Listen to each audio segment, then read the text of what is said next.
Yasco shirts and trousers வழங்கும் A Day with Vanathi Srinivasan MLA, co-presented by Tanvi Boutique, Queen of Handlooms. Yasko shirts, trousers and dhotis. Tanvi Boutique, Queen of Handlooms, இப்போது சென்னை, காரைக்குடி மற்றும் மதுரையில்.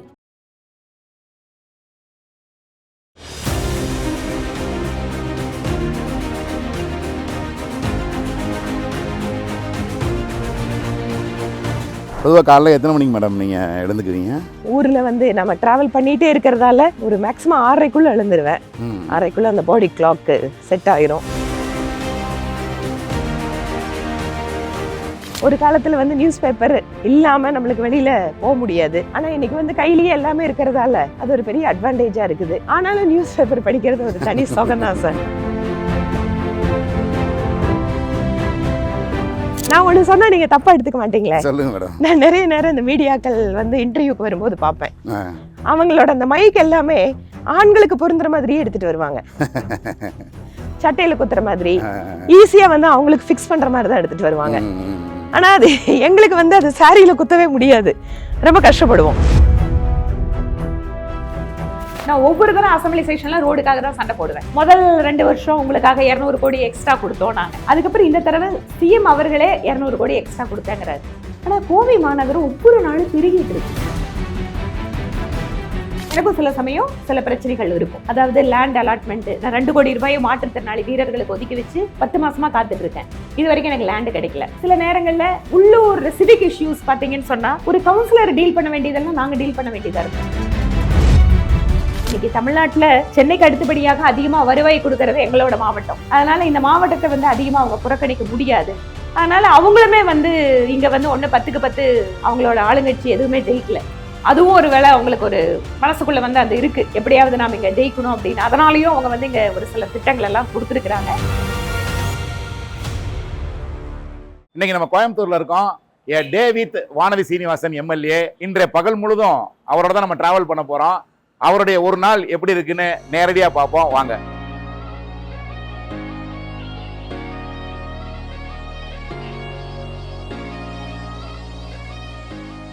Good morning madam. வணக்கம் sir. வணக்கம்.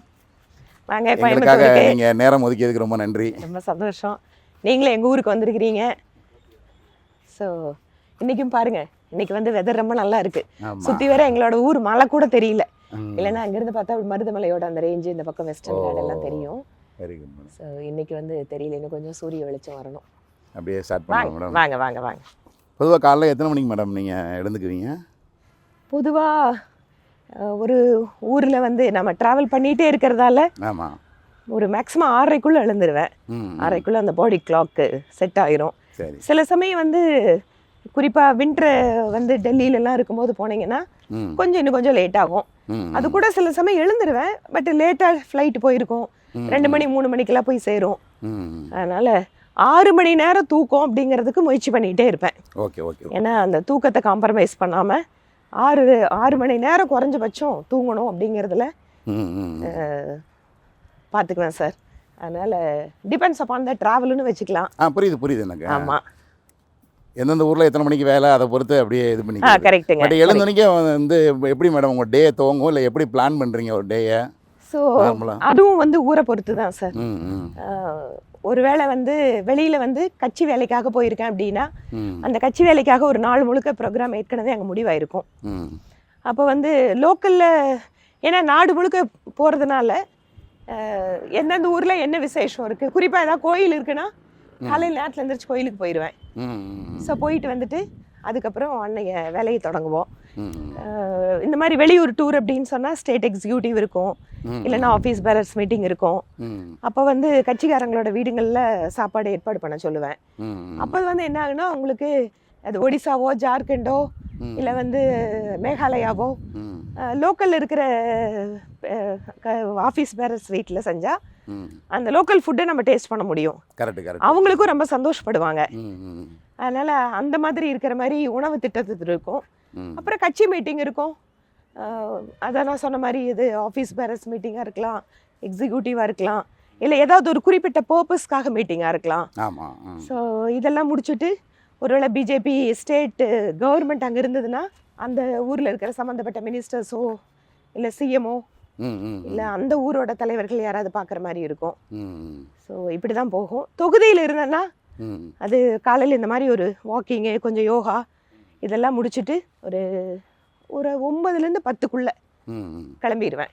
சரி சரி சரி. கிளம்புனேன்னா அன்னைக்கு தொகுதியில் முழுக்க என்ன வேலை இருக்குது எல்லாம் பார்த்துட்டு அதுக்கப்புறம் இன்பிட்வீனில் இங்கே ஏதாவது கட்சிக்காரங்களோட வீடுங்களுக்கு ஏதாவது போக வேண்டியிருந்தால் போயிட்டு ஸோ நைட்டு வரைக்கும் மோஸ்ட்லி நைட்டு 10 மணிக்கு தான் வருவேன். Okay okay okay. ஸோ பகலில் வந்து அநேகமாக இங்கே இருக்கிறதுக்கு வீட்டில் இருக்கிறதுக்கு வாய்ப்பே இல்லை. பொதுவாக இப்போ காலையில் எழுந்திரிச்சோன்னே பார்த்தீங்கன்னா காஃபி வித் நியூஸ் பேப்பர் அப்படின்னு தான் பல பேருக்கு தொடங்கிக்கிட்டு இருந்துச்சு.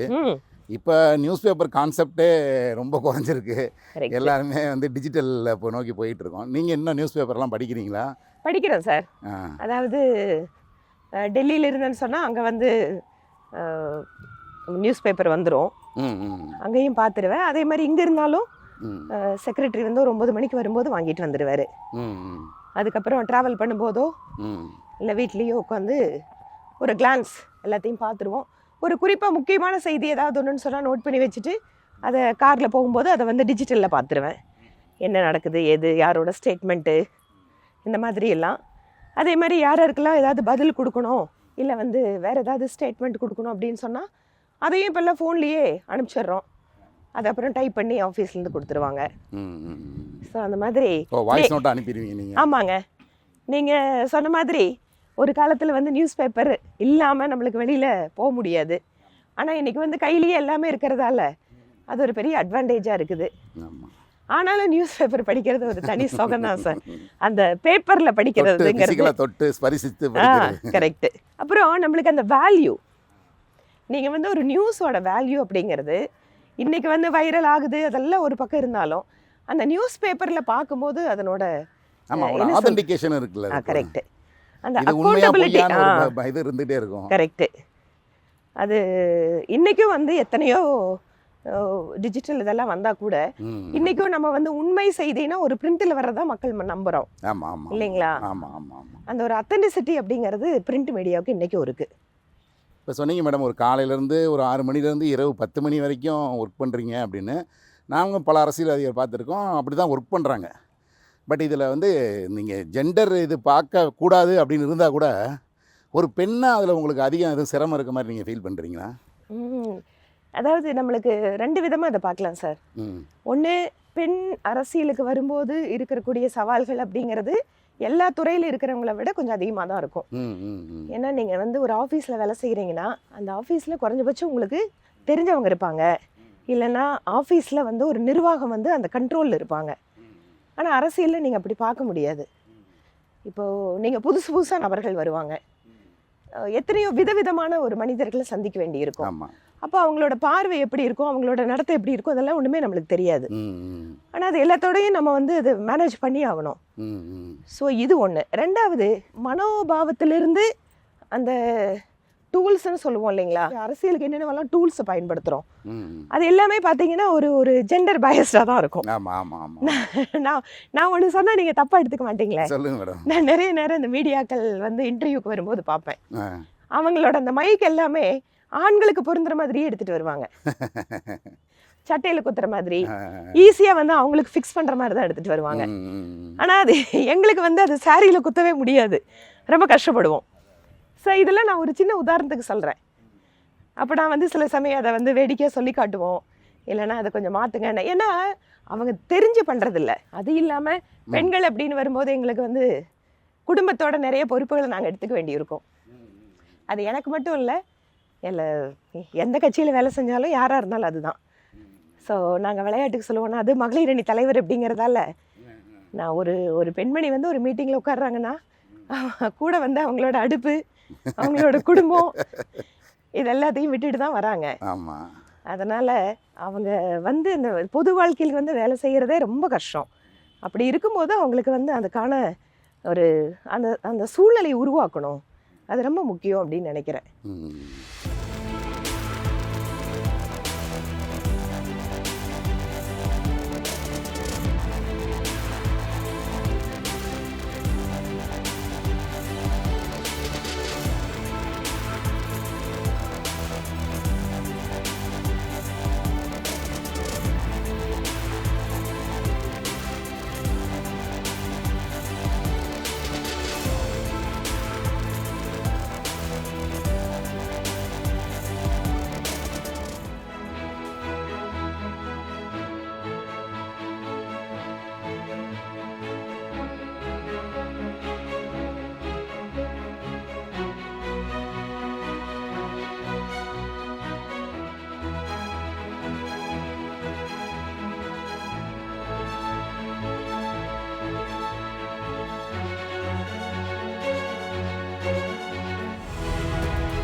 மேடம், காலையிலேருந்து இன்னைக்கு நம்ம போயிட்டு வந்த இடங்களை ஒரு சம்மரைஸ் பண்ணிடலாம். இப்போ அமிர்தானந்த மை அவங்க ஃபங்க்ஷனுக்கு போயிருந்தோம். பொதுவாக அவங்களோட உங்களுடைய நெருக்கம் எப்படி? நேரடியாக உங்களுக்கு ஏற்கனவே அறிமுகம் உண்டா? எஸ், நம்ம இதுக்கு முன்னாடி வந்து அம்மா வந்து சென்னை வந்த போதும் சரி, கோயம்புத்தூர் வந்த போதுமே நான் போய் பார்த்துருக்குறேன்.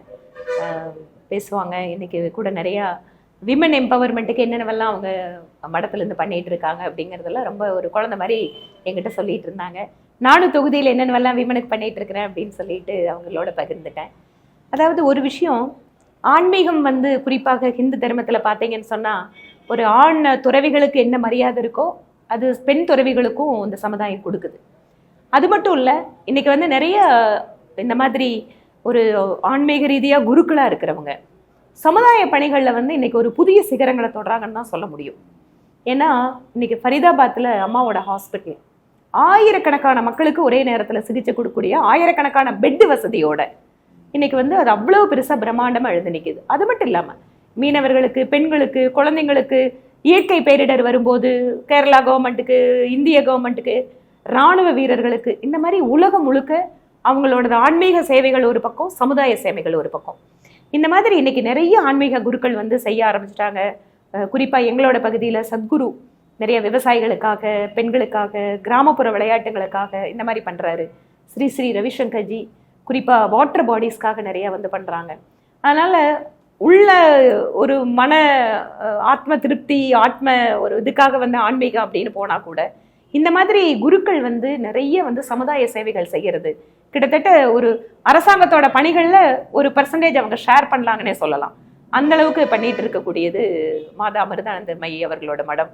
அதனால் இன்னைக்கு காலையில் அவங்கள சந்திச்சு, அதுவும் கோயம்புத்தூர் வந்திருக்காங்க, அவங்கள காலையிலேயே சந்திச்சு தரிசனம் பண்ணினதும், அவங்க கிட்ட இந்த மாதிரியான விஷயங்களை பேசி வாழ்த்து வாங்கினதும் சந்தோஷமா இருக்கு. இப்போ மேடம், நீங்கள் வந்து கோவை தெற்குடைய சட்டமன்ற உறுப்பினராக இருக்கீங்க. பார்த்தீங்கன்னா பெரும்பாலும் கிராமப்புற தொகுதிகள் நான் நிறைய பார்த்துருக்கேன். போனோம்னா குறை கேட்டோம்னா இங்கே ரோடு இல்லை, இங்கே தண்ணி குடிநீர் இல்லை, இங்கே சாக்கடை வசதி இல்லை, இதுதான் பெரும்பாலும் அடிப்படை பிரச்சனைகள் அங்கெல்லாம் இருக்கும். ஆனால் உங்களுக்கு நகர்ப்புறத்தில் இந்த பிரச்சனைகள் பெரும்பாலும் இருக்காது. ஓரளவுக்கு சாலைகள் இருக்கும், ஓரளவுக்கு இருந்தால். இப்போ இங்கே எந்த மாதிரியான பிரச்சனைகள் ஒரு எம்எல்ஏவாக நீங்கள் செஞ்சு கொடுக்கணும்னு இங்கே இருக்க வாக்காளர்கள் நினைக்கிறாங்க? அதாவதுங்க, கிராமப்புற பகுதிகளில் பார்த்தீங்கன்னு சொன்னால் நீங்கள் சொல்கிற மாதிரி சிவிக் இஷ்யூஸ், ரோடு, இந்த மாதிரியான விஷயங்கள் இருக்குது. நகர்ப்புறத்தில் அதுக்கு ஈக்குவலாக இருக்குது, அதுக்கு மேலேயே இருக்குது. இப்போ கூட நான் பேசும்போது கவனிச்சிங்கன்னா நிறைய இடங்களில் ரோடு பிரச்சனைங்கிறாங்க. நான் ஒவ்வொரு தரம் அசம்பிளி செஷனில் ரோடுக்காக தான் சண்டை போடுவேன். முதல் 2 வருஷம் உங்களுக்காக 200 கோடி எக்ஸ்ட்ரா கொடுத்தோம் நாங்கள். அதுக்கப்புறம் இந்த தடவை சிஎம் அவர்களே 200 கோடி எக்ஸ்ட்ரா கொடுத்தேங்கிறாரு. ஆனால் கோவை மாநகரம் ஒவ்வொரு நாளும் பெருகிட்டு இருக்கு. நீங்கள் இன்னைக்கு நகர்ப்புறம் வேகமாக வந்து தமிழ்நாட்டில் விரிவடைஞ்சிட்டே இருக்குது. அப்போ எல்லாத்துக்கும் தரமான ரோடுகள், அப்போ குப்பை வசதி. இன்னைக்கு வந்து பிளாஸ்டிக்கும் சேர்ந்ததுக்கப்புறம் குப்பைகள் அப்படிங்கிறது பெரிய தலைவலியாக மாறிட்டு இருக்கு. கோயம்புத்தூர் மாநகராட்சியில் தேவையான அளவு ஊழியர்கள் இல்லை, தேவையான அளவு வண்டிகள் இல்லை. இதுவும் நான் திருப்பி பேசிகிட்டு இருக்கேன். இதுக்கும் மக்கள்கிட்ட நாங்கள் ஆன்சர் பண்ணணும். நிறைய இடங்கள்ல சாக்கடை அடைச்சிட்டு இருக்கும்பாங்க. எப்படி மாதிரி பிரச்சனைனா, அது போடும்போது என்ன பண்ணுவாங்க, ஏத்த இறக்கத்தை ஒழுங்காக கவனிக்காமல் போட்டு விட்டு போயிடுவாங்க. அது ஒரு பர்மனெண்ட் பிரச்சனையாக இருக்கும். அப்போ ஒவ்வொரு தரம் அந்த அடைப்பு எடுக்கிறதுக்காக ஆளுகள் அடைச்சிட்டே இருக்கணும். அந்த பகுதி மக்கள் எப்போ போனாலும் சாக்கடை அடைச்சிருக்குமாங்க. ஒரு வண்டி அடைச்சி விடுவோம், ஒரு வாரம் கழிச்சு திருப்பி அதே பிரச்சனை. ஏன்னு கேட்டிங்கன்னா, அதை பர்மனெண்ட்டாக அதை கொண்டு போகிற அளவுக்கு அதை ஒன்று அமல்படுத்தப்படும் போதே அதனோட அக்யூரசியோட பண்ணணும். கரெக்டு. அதுக்காக அரசாங்கத்தில் நிறைய தடவை பார்த்தீங்கன்னா கான்ட்ராக்டர்கள்லாம் வந்து ஒன்று கமிஷன், கரப்ஷன் இந்த காரணத்தால் அரைங்குறையமாக பண்ணிட்டு போகிறாங்க. இதனால் என்ன ஆகுதுன்னா பர்மனெண்ட் தலைவலி அந்த ரெசிடென்ஸ்க்கு வருது. அதனால் நகர்ப்புறங்கள்லையும் ஈக்குவலாக ரோடு, குப்பை, தண்ணி எல்லா பிரச்சனையும் இருக்குது. ரெண்டாவது, என் பகுதியிலேயே வந்து பார்த்துட்டிங்கன்னு சொன்னால் நிறைய இடங்களில் ஆழ்குழை குடிநீர் போட முடியாது. கிரவுண்ட் வாட்டர் வந்து ரொம்ப கீழே போயிடுச்சு, இல்லை தண்ணி இல்லாமல் இருக்குது. அந்த இடங்கள்ல இப்போ நான் என்ன பண்ணுறேன்னா மழைநீர் சேகரிப்பு திட்டங்களை வந்து அமல்படுத்துகிறேன். அவங்கக்கிட்ட கொஞ்சம் பொறுமையாக எக்ஸ்பிளைன் பண்ணுறேன். நான் எத்தனை போர் போட்டு கொடுத்தாலும் உங்களுக்கு பணம் வேஸ்ட் ஆயிரும், அதனால் முதல்ல மழைநீரை சேகரிக்கிறதுக்கு பண்ணுறோம் அப்படின்னு சொல்லிட்டு அவங்களுக்கு இப்போ அந்த மாதிரியான விஷயம் பண்ணுறோம். எங்கே வந்து தண்ணி போர் அந்த போட முடியுமோ அங்கே போட்டு அதை இப்போ வாட்டர் ஏடிஎம் மூலமாக இணைச்சிருக்கிறோம். அதை நான் சாயந்தரம் போகும்போது உங்களுக்கு காட்டுறேன். அந்த மாதிரி ஒவ்வொரு வார்டுலேயும் ஒரு வாட்டர் ஏடிஎம் வச்சு பக்கத்தில் இருக்கிற எல்லாத்துக்கும் ஒரு கார்டு கொடுத்துருக்கோம். So 20 litre daily RO water ஃப்ரீயாக கொடுத்துட்ருக்கோம். ஸோ இந்த மாதிரியும் தொகுதியில் எல்லா வார்டுலையும் பண்ணிட்டு இருக்கேன். அதனால் இன்றைக்கும் நகர்ப்புறத்துலேயும் இந்த பிரச்சனை இருக்குது. எங்கே வந்து ஒருவேளை அமைச்சர்கள் இருக்காங்களோ அங்கே வேணால் வந்து இந்த பிரச்சனை இல்லாமல் இருக்கலாம். ஆனால் எங்களுக்கெல்லாம் நிச்சயமாக அது இருக்குதுங்க. இல்லை, அதை தான் நான் கேட்க வந்தேன். இப்போ அடுத்த கேள்வியா, அதாவது நீங்கள் வந்து ஒரு 2 முறை போட்டிக்கிட்டு படிப்படியாக ஒரு தோல்வியை படிக்கட்டாக மாற்றி இப்போ 3ஆம் முறையாக நீங்கள் வெற்றி பெற்று எம்எல்ஏ ஆகிட்டீங்க. ஒரு எம்எல்ஏ ஆகிட்டு நம்ம இதெல்லாம் செஞ்சிடலான்ற ஒரு கனவோடு நீங்கள் வந்திருக்கக்கூடும். அதுவும் நீங்கள் எதிர்க்கட்சியாக வேற போயிருக்கீங்க. இப்போ எந்த அளவுக்கு ஒரு திறம்பட ஒரு எம்எல்ஏவை உங்களால் செயல்பட முடியுதுன்னு நினைக்கிறீங்க?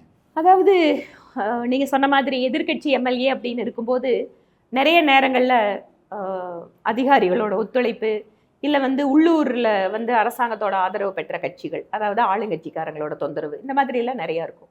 எனக்கு அது முழுமையாக இருக்கா, ஐ மீன் ரொம்ப முழுமையாக சப்போர்ட் அப்படியே இருக்கான்னா இல்லை. எனக்கும் சில சமயம் சில பிரச்சனைகள் இருக்கும். அதாவது லேண்ட் அலாட்மெண்ட்டு, நான் 2 கோடி ரூபாயை மாற்றுத்திறனாளி வீரர்களுக்கு ஒதுக்கி வச்சு 10 மாசமாக காத்துட்ருக்கேன். இது வரைக்கும் எனக்கு லேண்டு கிடைக்கல. சில நேரங்களில் உள்ளூர் சிவிக் இஷ்யூஸ் பார்த்தீங்கன்னு சொன்னால் ஒரு கவுன்சிலர் டீல் பண்ண வேண்டியதெல்லாம் நாங்கள் டீல் பண்ண வேண்டியதாக இருக்கும். நம்ம மக்களுக்கு வந்து இன்னும் எம்எல்ஏ வேலை எது, கவுன்சிலர் வேலை எது நல்லா தெரியாது. கவுன்சிலர் வந்து சிவிக் இஷ்யூஸை பார்க்கணும், எம்எல்ஏ லெஜிஸ்லேட் பண்ணுறதுக்காக அவங்க ஹெல்ப் பண்ணணும், இல்லை முக்கியமான திட்டங்களை வாங்கிட்டு வரணும். ஆனால் மக்கள் வந்து பொதுவாக மக்கள் பிரதிநிதினாவே ரோடு, குப்பை, தண்ணி இதுதான் சொல்லுவாங்க. அதை தாண்டி அவங்களுக்கு வந்து ஒரு சிலர் மட்டும்தான் இல்லை நம்ம ஏரியாவுக்கு இது வேணும் அது வேணும் அப்படிம்பாங்க. அதனால் எல்லா தரப்பு மக்களோட பிரச்சனைகளையும் நாங்கள் வந்து அதுக்கு தகுந்த மாதிரி தான் யோசிக்கிறோம். ஒரு எம்எல்ஏவா நான் முழுமையாக நான் நினச்ச விஷயங்கள் எல்லாமே செயல்படுத்துறதுக்கு கொஞ்சம் நாள் ஆகும். ஆனால் கூட நான் மாநில அரசு சில விஷயங்களில் பாராட்டுறேன். ஒன்று, அதுக்கு காரணம் கோயம்புத்தூரை அவங்களால புறக்கணிக்க முடியாது. ஏன்னா இன்னைக்கு தமிழ்நாட்டில் சென்னைக்கு அடுத்தபடியாக அதிகமாக வருவாய் கொடுக்கறது எங்களோட மாவட்டம். அதனால இந்த மாவட்டத்தை வந்து அதிகமாக அவங்க புறக்கணிக்க முடியாது. அதனால அவங்களுமே வந்து இங்கே வந்து 10க்கு 10 அவங்களோட ஆளுங்கட்சி எதுவுமே ஜெயிக்கல.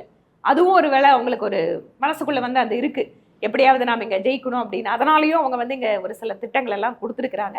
அதுக்காக நான் நன்றி சொல்கிறேன். மாநிலத்தோட முதலமைச்சர் கூட நான் நன்றி சொன்னேன். ஏனென்றால் புதிய நூலகம் ஒன்று கட்டி கொடுக்குறாரு, ஜெயிலை மாற்றி அந்த மொழி பூங்காவா நடத்துறதுக்கு வேலைகள் பண்ணுறாங்க, மெட்ரோ ரயிலுக்கு வந்து அதுக்கான திட்டத்துக்கு வந்து வேலை நடந்துட்டுருக்கு, விமான நிலைய விரிவாக்கத்துக்கு நான் கோரிக்கைகள் கொடுத்தோம், நாங்கள் நிலங்களுக்கான இழப்பீடு கொடுத்து அடுத்த கட்டம் போயிருக்கு.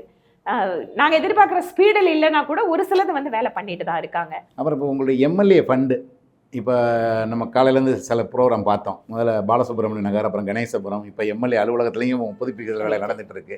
இந்த எம்எல்ஏ ஃபண்டு என்னென்ன, அந்த 3 வேலையும் என்னன்னு சொல்லிடுறேன். அதாவது எம்எல்ஏ வேலை அப்படின்னு சொன்னீங்கன்னா வருஷத்துக்கு 3 கோடி ரூபாய் கொடுக்குறாங்க. அந்த நான் வழக்கமாக என்ன பண்ணுவேன்னு சொன்னால், நான் வந்து எங்களோட கட்சி நிர்வாகிகள் எல்லாத்துக்கிட்டவும் உங்கள் பகுதியில் என்ன வேணும் மக்களுக்குன்னு சொல்லிட்டு அவங்கக்கிட்ட ஒரு ஃபீட்பேக் வாங்குவேன்.